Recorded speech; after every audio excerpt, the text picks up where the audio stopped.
Hello everybody. As the usual production format is just too time consuming to be able to keep up with current events and let alone make predictions on them, I decided we try a little new style for recordings and for videos. So basically following someone you're very familiar with probably in regards to style. So regarding what is coming for the geopolitical order and especially regarding wars, many of you are probably very aware that already we have B-2 bombers of the United States as well as the second fleet inbound for Iran, which will be gathering over the coming weeks. And yeah, basically US President Trump threatening Iran with an air campaign, and with quite drastic words, we could say.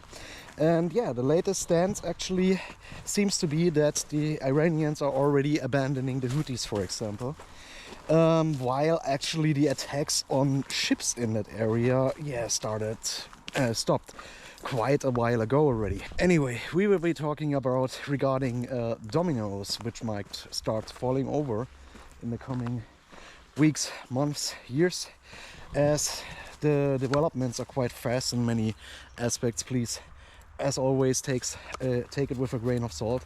I actually think that Trump is rather looking for an air campaign and keep it exclusive with that, if we're talking about going against Iran. Nevertheless, as already did when we featured, I think it was General Wesley Clark, we noticed a certain list that appeared in 2001 in the Pentagon, of which every country has had its regarding destabilization visits by now. Only left standing is Iran. So as a little premise, I would say we can really much expect that in the future the US will start and get itself bogged down in some kind of land campaign possibility there. If you are familiar with, for example, real life lore, for example, you might know that Iran's geography is basically, very favorable in regards of defense. Some say similar to Afghanistan with terrorists in that regard.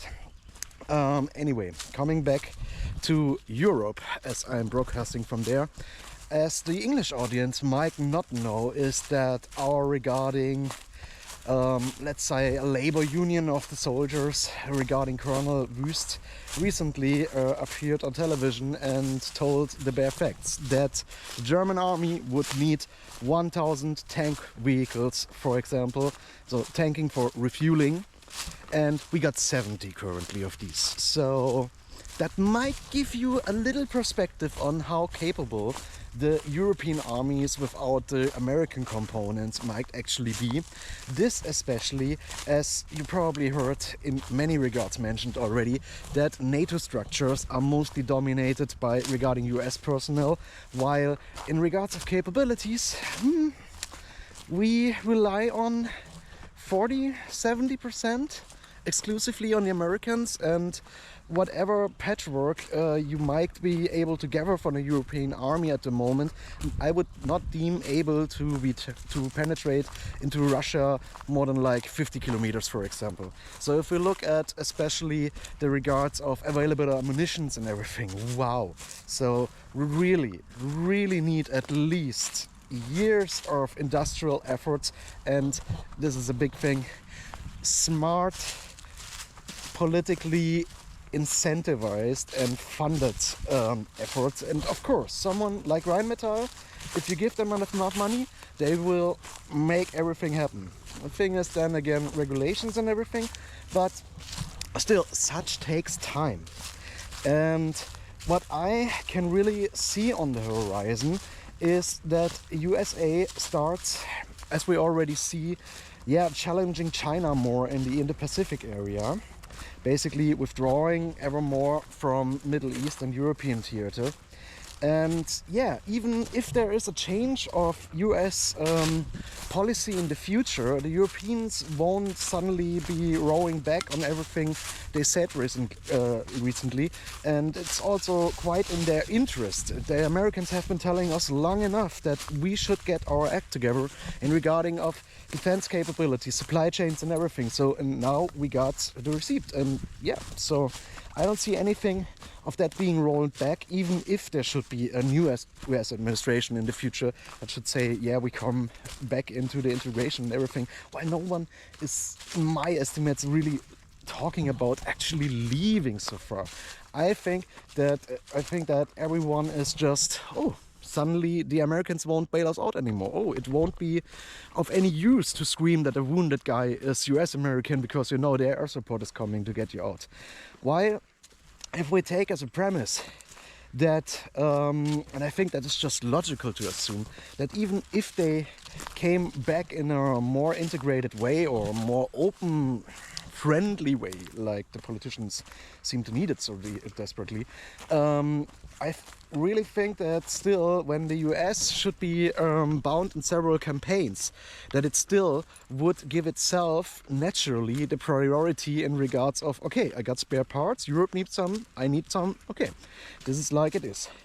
So basically we are looking at a very, very much incapable European forces to deter Russia.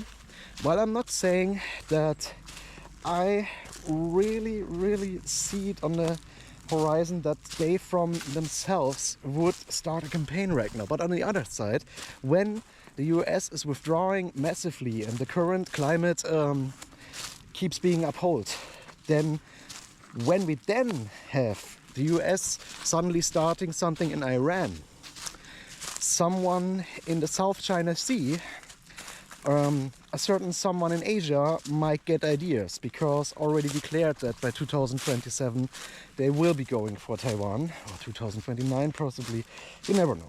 So that would be really a nice chance for them at the moment, and I could really see that once the US is bogged down in a possible land campaign in Iran, as well as trying to defend Taiwan, then yeah, one would be strategically stupid if one wouldn't capitalize on some opportunities in the Eastern Balkans, for example.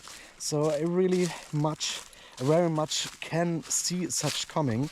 And then in the end, we also have Turkey and Israel at the moment, yeah, how to say, going back to not being the best friends and allies. And yeah, as you recently might have seen on a video from Kommissar Binkhoff, the Syrian regime currently is in such a shape that you basically can assume that either Israel as well as Turkey might just be using it as a highway to pass troops to. Yeah, maybe some minor harassments and everything, but it wouldn't really stop their capable armies. While at the same time, I wouldn't really be expecting Israel with a relatively small army to be participating too much in the Iran campaign. So possible end of the regarding Domino story I just laid out to you might be that we might be seeing Israel capitalizing ever more territory, or that we might be seeing Israel taking much more territory in the Middle East, as Turkey might be pressured to orient northwards regarding controlling the Black Sea, as well as supporting maybe the Chechens in the Caucasus, if we now speak about going against Russia and that gets hot again. So that's already the end of today's video. As you know, guys, stay aware, take care.